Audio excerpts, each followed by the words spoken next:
சினத்தவர் முடிக்கும் பகைத்தவர் குடிக்கும் செகுத்தவர் உயிர்க்கும் சினமாக. சினத்தவர் முடிக்கும் பகைத்தவர் குடிக்கும் செகுத்தவர் உயிர்க்கும் சினமாக. சிரிப்பவர் தமக்கும் பழிப்பவர் தமக்கும் திருப்புகழ் நெருப்பென்று அறிவோம் யார். சிரிப்பவர் தமக்கும் பழிப்பவர் தமக்கும் திருப்புகழ் நெருப்பென்று அறிவோம் யார்.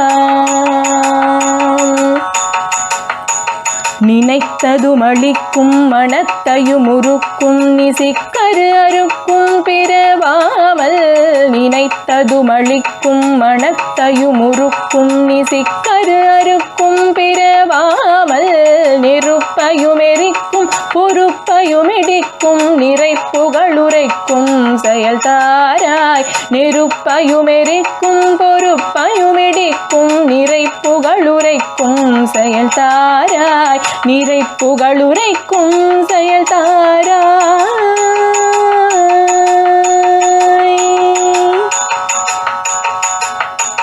தனத்தன தனத்தன் திமித்திமி திமித்திம் தகுத்தகு தகுத்தன் தன பேரி.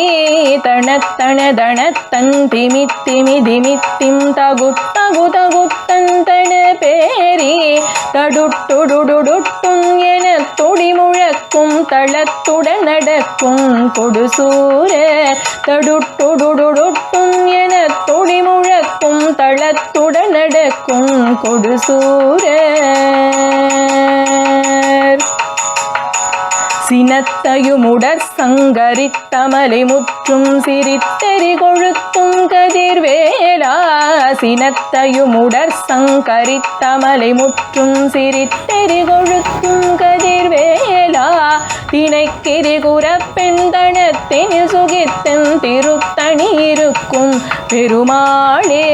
தினைக்கிரி குறப்பெண் தனத்தின் சுகித்தன் திருத்தணி இருக்கும் பெருமாளே. திருத்தணி இருக்கும் பெருமாளே.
அவருடைய பெற்றோர் எல்லாருமே எல்லா பேரும் வைத்த பெயர் மனிதமாக. ஆனால் அவருடைய நண்பர் சிவஞானம் அவருடைய பெற்றோர் வைத்த பெயர் அப்படியே சிவஞானம் பெற்று விலகி வருகிறார். எல்லாரும் பார்க்காத ஒரு விருந்துகிறது. ஆண்டுதோறும் மிக பெரும் செலவில் இந்த விழாவை தொடர்ந்து முற்றின்றி நடத்தி வருவது பாராட்டுக்குரியது. வெளியேறும் ஒரு அமைப்பை வைத்து நடத்தி கொண்டிருக்கிறேன். அவருடைய சிக்கல்கள் என்ன எல்லாம் உணர்ந்தவர்கள் தான் நாங்கள் உங்களுக்கு திருக்கூட்டத்தை கொண்டு சேர்ப்பது மிகப்பெரிய சாதனையாகும். அது இந்த காலகட்டத்தில் ஒரு தனியார் பள்ளி ஆசிரியருக்கும் அரசு பள்ளி ஆசிரியருக்கும் உள்ள வித்தியாசம்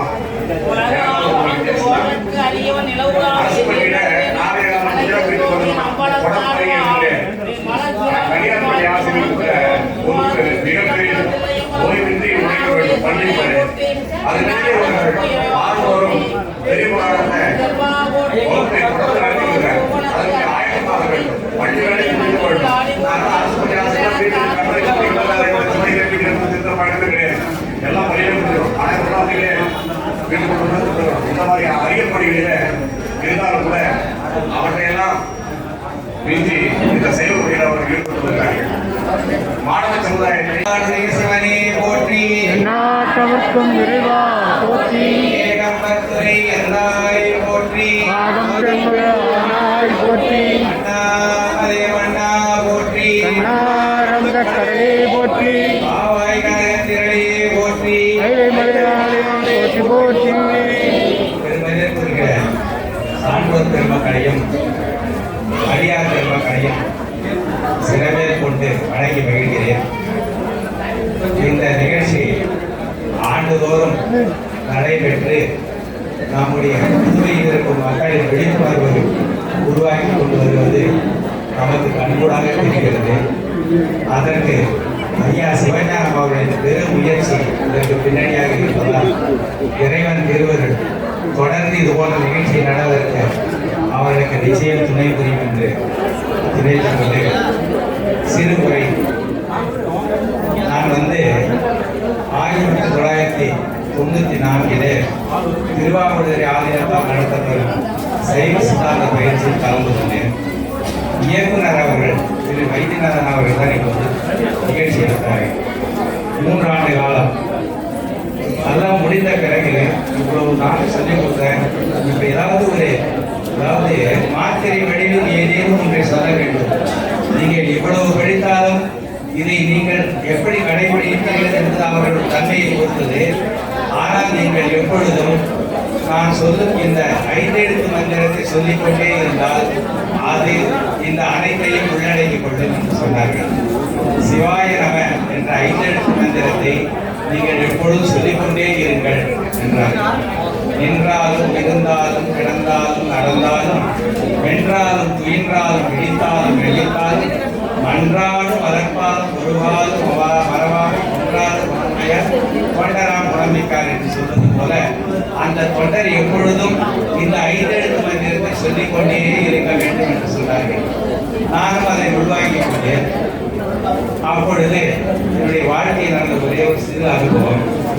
தீபாவளி தருணம் ஒரு அலுமினிய பாத்திரத்தில் சர்க்கரையின் மீதி இருந்த சர்க்கரை பலகாரம் செய்ய மீதி இருந்த சர்க்கரை அதை போட்டு வைத்தார்கள். அதை அப்படியே மேலே வைத்திருந்தார்கள். பிறகு ரவை அதை ஒரு 2 நாட்கள் கழித்து ரவையில் ஏதோ பலகாரம் செஞ்சாங்க.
இந்த நிகழ்ச்சியினை சிறப்பாக ஏற்பாடு செய்து நடத்தி கொண்டிருக்கின்ற அம்மையப்ப அறக்கட்டளையுடைய பொறுப்பாளர் ஆசிரியர் திரு ஸ்ரீஞானம் ஐயா அவர்கள், எழுந்திருக்கின்ற சுவாமிகள், மாலையிலே உங்களுக்கு பட்டங்களை எல்லாம் வழங்க இருக்கின்ற மயிலத்திலிருந்து வரக்கூடிய ஆதிநகர், இங்கே திருமுன் அமர்ந்து வேள்வி செய்து கொண்டிருக்கின்ற வேள்வி ஆசான்கள், இங்கே வேலைக்கு அமர்ந்திருக்கின்ற சான்றோர் பெருமக்கள், காலையிலே ஆர்வத்துடன் வந்து இந்த நிகழ்ச்சியை நன்கொடை ஈட்டிக் கொண்டிருந்த ஐயாவுடைய உதவி, அவர்கள் சார்ந்த தோழிகள் எல்லாம் அற்புதமாக வந்திருந்து அந்த நிகழ்ச்சியை துவங்கினார்கள். அவர்களையும் வரவேற்று இங்கே அமர்ந்திருக்கின்ற அடியார் மக்கள் அத்துணைகளுடைய திருமைகளை போற்றி நடக்கிறது. எல்லாம் அப்படியே மாதிரியா இருக்கு, அமைதியா இருக்கு. முதல்ல அந்த அமைதியிலிருந்து கொஞ்சம் வெளியே கொண்டு வந்து அப்புறம் போனாதான் நான் சொல்றேன். அதுக்கு நான் என்ன செய்ய போறேன்னா ரெண்டு கேள்வி தான் கேட்க போறேன். கேள்வி எனக்கு கஷ்டமான கேள்வி. ஒரு அடியாரா இருக்கிறவங்களுக்கு கண்டிப்பா தெரிஞ்சிருக்க வேண்டிய கேள்வி. உங்களுக்கு தெரியுதான் பதில் தெரியுதான்? நீங்க அடியாரா இல்லையா? கரெக்டா தவறா சொன்னா அடியார், சரியா சொன்னாலும் மேல ஒரு டியூப் லைட் தாய் இருக்கா, இந்த மைக் ஒண்ணு இருக்கா. அடியாரான்னு நீங்க சரியா இருக்கணும்னா நீங்க தெரிஞ்சுக்க, நீங்களா அடியாரா. இந்த மைக்கு எதில் தாங்கப்பட்டு இருக்கிறது யாராவது சரியா சொல்ல முடியுமா? ஆமா, கையில கரெக்டா சொல்றாங்க. அவங்களுக்கு ஒரு கை தட்டுங்க. சரியா கைதான தாங்கி, அப்புறம் மாற்றி சொல்லுங்க. அந்த டியூப்லைட் எதில் தாங்கி இருக்கு? கம்பியில. அம்மாவும் கரெக்டா சொல்லிருக்கீங்க. அப்புறம் மாற்றி டியூப்லைட்டும் கம்பியில தாங்கி இருக்கு, மைக்கு கையில தாங்கி. கை எதில தாங்கி இருக்கு? உடம்பு எதில் தாங்கி இருக்கு? சேர் எதில் தாங்கி இருக்கு? அது எதில் தாங்கி இருக்கு? கம்பி. கம்பி கடைசியில இது சாத்திரத்தில் சொல்லுவாங்க, ஊஞ்சல் ஆடும். ஊஞ்சல் தாக்கி இருக்கு. ஊஞ்சல் கட்டானா எது தாங்கணும்? எது உண்மை? பூமி தாங்கி இருக்கிறது உண்மையா? என் கை தாங்கி இருக்கிறது உண்மை? பூமி. இப்பதான் ஒரு செட் ஆயிருக்கு. எல்லாரும் என் பக்கம் வந்து டியூப் லைட் எது தாங்கி இருக்கு? அடியா கரெக்டா சொல்லிட்டீங்க. இந்த மைக்கு இதுதான் உண்மை. இன்னொன்னு சொல்றேன் கேளுங்க. ரெண்டு கேள்வி கேட்டுருந்தாலும் நான் வந்து பார்த்துட்டு போறேன். நீங்க எல்லாம் சுத்திட்டு இருக்கீங்களா, உட்கார்ந்துட்டு இருக்கீங்களா? உட்கார்ந்து சுத்திட்டு இருக்காங்க. நீங்க எப்படி பதில் பாருங்க. சுத்திட்டு இருக்கீங்களா, உட்கார்ந்துட்டு இருக்கீங்களா? உண்மையிலேயே சுத்தி. ஆனா உட்கார்ந்துகிட்டு இருக்கிறது போல தெரிகிறது எது? பொய்.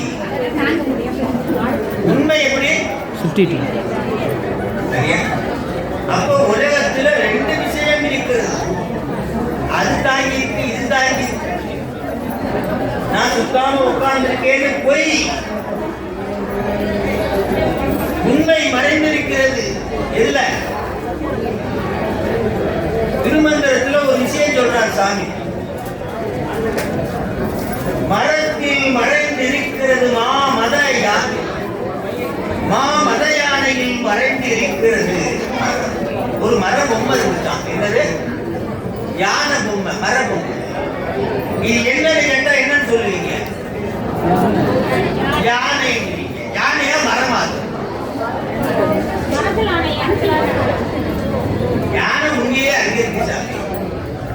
இது மரம். மரம் தெரிந்தால் யானை தெரியாது, யானை தெரிந்தால் மரம் தெரியாது.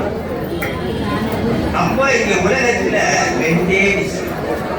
உலகம் தெரிந்தால் சிவம் தெரியாது, சிவம் தெரிந்தால் உலகம் தெரியாது. இப்போ உங்களுக்கு என்ன தெரியுது? சிவம் தெரியும். நான் தெரிஞ்சேன்னு வச்சுக்கீங்க, இன்னும் சிவன் தெரியும். சிவமா தெரிஞ்சதுன்னா இந்த உலகம் தெரியும். மூன்று நிலை. ஒன்றுமே தெரியாத நிலை ஒன்று இருக்குதான்.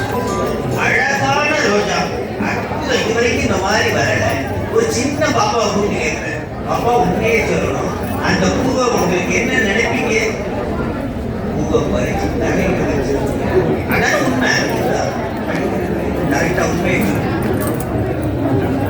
அதே அம்மாவை கேட்டா என்ன சொல்லுவாங்க? அந்த பூவை பறிச்சு அந்த சாமியை நான் கேட்கிறேன். அந்த பூவை பார்த்தா உங்களுக்கு என்ன தெரியுது சாமி? நீங்க சிவமே தெரியும். அது எதுக்கு நான் பறிச்சு நான் சொல்றேன். அப்பர் சாமி சொல்றாரு, அப்பம் நீ அம்மையும் நீ ஐயனும் நீ. ஐயன் என்ன செய்வோம்? ஐயனும் நீ அருடைய எல்லாரும் நீ அப்பா நீ அம்மா நீ ஐயன் நீ மாமன் மாமி நீ. இப்போ நீ மணி நீ சுண்ணி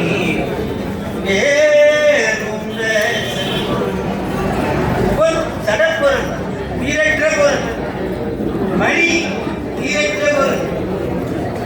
ஆக உயிரற்ற பொருளாகிய சடப்பொருளும் நீ, உயிராக இருக்கின்ற அப்பனும் நீ, அம்மையும் நீ, ஐயனும் நீ, அன்புடைய. நான் உதாரணம் சொன்னேன். சாமி அன்புடைய மாமனும் மாமியும் நீ ஏன் சொல்றா தெரியுமா? அப்பன்னு சொல்லலாம். கேள்வி அம்மைய அம்மையா தெரியும், அப்பன்னா தெரியும். ஆனா அன்புடைய மாமனும் மாமியும், அன்புடைய அம்மான்னு சொல்லல, அன்புடைய அப்பான்னு சொல்லல, அன்புடைய ஐயனும் சொல்லல, அன்புடைய மாமன் மாமிக்கு அவ்வளோ இந்த பாப்பாவை நான் உண்மையே கேட்கறேன் அப்படின்னு சொல்லுவான். என்ன சொல்லுவான் தெரியுமா? அம்மா திட்டா அப்பா திட்டா ஆனா மாமா திட்டா மாமி திட்டா பூன்னு அழுதுவான். உண்மையா? ஏன்னா நீங்க தாள மாமே அடித்தாரோ மாமி அடித்தாரோ மல்லிகை பூ செண்டால. ஏன்னா அதை மட்டும் அவர்கிட்ட மட்டும் அழுதிக்கலாம், அம்மா அடிச்சால மாட்டான். ஏன் தெரியும்? அது ஒரு தாளாட்டு ஒரு விஷயம். ஆராரோ ஆராரோ ஆரீரோ. என்ன தெரியுமா? நான் யாரோ தம்பி வருத்தப்படுறேன், எனக்கு பிள்ளையா வருத்தப்படுறேன். நான் ஆரோ ஆராரோ. என் வீட்டுதார யாரும் ஆராரோ. உண்மையிலே யாரும் நான் ஆரோ, என் வீட்டுக்காரர் யாரோ ஆராரோ. ரெண்டு பேர் பிறந்த நீ யாரோ? உண்மையா பையா? உண்மையா பையா? ரெண்டு பேர் பிறந்த நீ யாரோ? அது மட்டுமா? இந்த மூணு பேரையும் சேர்த்து வச்சவே யாரு? மேலே மூணு பேரையும் சேர்த்து வச்சவன் யாரு? அதனாலதான் சொல்ற, கல்யாணத்துக்கு முன்னாடி மகிழ்ச்சியா இருந்தீங்களா, கல்யாணத்துக்கு அப்புறம் மகிழ்ச்சியா இருந்தீங்கன்னா ஒரு கேள்வி கேட்டா என்னன்னு சொல்லுவீங்க? எல்லாரும் கல்யாணத்துக்கு முன்னாடி அதான் சொல்லப்படுறாங்க. நல்ல நேரம் முடிய போகுது, முடிதாலே யாருக்கு நல்ல நேரம் முடிய போகுது? மாப்பிள்ளைக்கா பொண்ணுக்கா? பொண்ணுக்கு. இவங்க அனுபவத்தை சொல்றாங்க. இந்த காலத்துல என்ன மாப்பிள்ளைக்கு நல்ல நேரம் முடியும். ஆக அவரவர் பாவ புண்ணியத்தை அனுபவிக்கக்கூடிய ஒரு சேஞ்ச் தான் திருமணம். அதெல்லாம் தப்ப முடியாது. இல்லற வாழ்க்கையில் அப்படி அனுபவம் பட்டால் தான் உண்மை பொருள் எது பொய் பொருள் எது என்பது நமக்கு புரியும். நிழலின் அருமை வெயில் வந்தாதான் தெரியும். இதே நமக்கு தெரியுமான ஒரு சொல்ற கேட்டுக்கோங்க. நாமெல்லாம் மகிழ்ச்சியா இருக்கணும்னு நினைக்கிறோமா, துன்பமா இருக்கணும்னு நினைக்கிறோம்? யாருக்காவது துன்பம் வேணுமா? மகிழ்ச்சியா இருக்கணும்னா என்ன செய்யணும்? எது மகிழ்ச்சி? உண்மையான மகிழ்ச்சி. இன்னொன்னு கேட்கிறேன், அம்மா வயிற்றுக்குள்ள இருக்கும் போது மகிழ்ச்சியா இருக்கீங்களா? இப்ப மகிழ்ச்சியா இருக்கீங்களா? அம்மா வயிற்றுக்குள்ள இருக்கும் போது மகிழ்ச்சி, இப்பதான் கஷ்டப்படுறேன். உண்மையில இதை போய் திருமி செருவியில் பிழைக்கும் ஒரு மணி தான் பிழைக்கும் சுழல் மும்மணி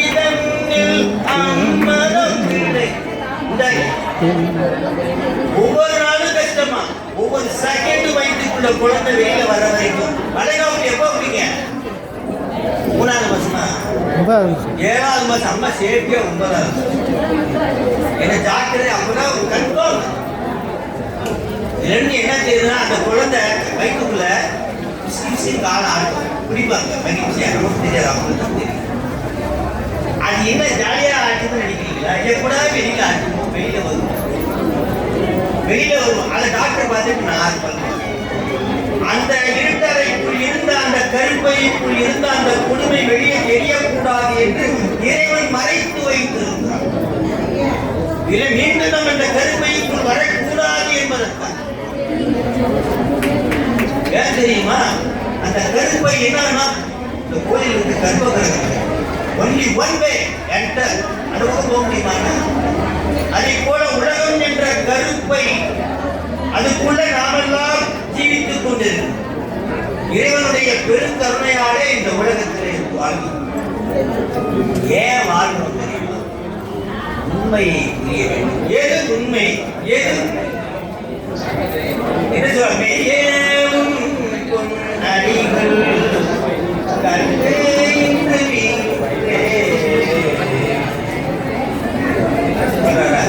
இத்தாவர சங்கமத்துள் எல்லா பிறப்பும் பிறந்து இழைத்தேன். நீங்க 6 பவுன் செயின் வாங்குறீங்க. 6 பவுன் செயின்ல இப்ப கொண்டு போய் 5 வருஷம் கழிச்சு மாத்துறது கொடுக்குறீங்க. அது எத்தனை பவுனா மாறும்? குறையும். எவ்வளவு? எவ்வளவு? 6 பவுன் எவ்வளவா மாறும்? 5 வருஷம் கழிச்சு 2 கிராம் கொடுக்குற கடையை சொல்லுங்க, நான் போய் வாங்கிக்கிறேன். அப்படி அழைச்சி இப்படி அழைச்சி தேய்ச்சி ஆசிக்குள்ள ஊற்றி எடுத்து இடையில இறக்கி என்னென்னமெல்லாம் பண்ணி அது 4 பவுன் மாறி ஆரம்பமானதா. அதுக்கு மேல இழைக்கிறதுக்கு இனிமே ஏமாற்ற முடியாது, முடிவு பண்ணிடுவோம். இல்லையா? இழைக்க முடியாது. அப்பனா அது என்ன அர்த்தம்? இழைக்கவே முடியாது இனிமேல் என்றால் அது என்ன? என்ன தங்கம்? என்னது? அதான் சொல்றாங்க. புல்லாய் புடாய் குருவாய் மரமாய் பல்பெருமாய் பறவையாய் பாம்பாய் கந்தாய் மனிதராய் பேயாய் கணங்களாய் வல்லசுரராய் ஜீவனாய் தேவனாய் செல்லாய் எல்லா பிறப்பும் பிறந்து இழைத்தே எம்பெருமான் மெய்யே அடிகள் கண்டு இன்று மெய்யே உன் பொன்னடி. அப்போ எல்லா பிறப்பும் இழைத்தே, இனி பொய்யே விட்டு இனிமேல் மெய்தான். பொய்யில் புரண்டு உழலாதே, பொய்யில் புரண்டு உழலாதே, பொய் விட்டு உடையான் கடல் புகழே, பொய் விட்டு உடையான் கடல் புகழே. அதற்காக நாம் ஏற்கொண்டு உட்கார்ந்திருக்கோம். பொய்யது உண்மையது என்று தெரிந்துவிட்டால் நிச்சயமாக முக்தி அடையும்.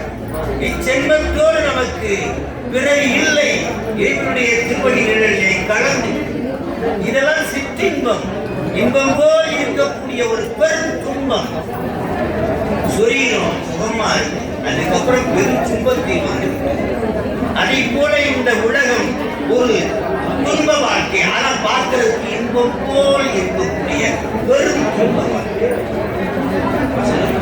ஆகவே இச்சரியை கிரியை யோகம் அந்த யோகம் சொல்லுவீங்களா, அந்த கிரியையில் வருவதுதான் இந்த வேள்விகள் பூஜைகள் பெருமாளைகள் அந்த பணியை செய்து இறைவனுடைய சரியை கிரியை வேள்விகளை செய்யும். சரியா என்னன்னா பிரம்மால் செய்யக்கூடிய கிரியை என்றால் என்னன்னா வாயாலும் மனத்தாலும் செய்யக்கூடிய யோகம் என்றால் மனத்தால் எல்லோரும் துன்பமாக இருந்து இன்பமாக வாழ்வதற்கு சில டிப்ஸ் சொல்லி நிறைவு செய்ய துன்பத்திற்கு காரணம் இங்கே இருக்கக்கூடிய சுழிதான். துன்பத்துடைய சுழிதான் நீங்க.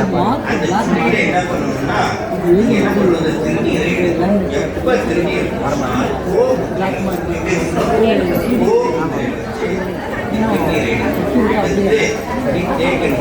வெளியில தேய்ச்சி நீரை வச்சு தேய்ச்சி என்ன பண்ணுறது, வச்சு சிவாய நம என்று நீர் அணிந்து சிவாய நம என்று நீர் அணிந்து தருவாய் சிவகதி நீ பாதிரி. உன் வேலை என்ன தெரியுமா? சிவாய நம என்று நீர் அணிந்து உன் வேலை. அவன் தருவார் நீரை வைங்க துன்பம் கூறி அற்புதமாக இந்த வேள்வியை கலந்து கொண்டு இந்த சிவ பூஜையிலே கலந்து கொண்டு உங்களுடைய பிறவி பிணியை போட்டி பேர்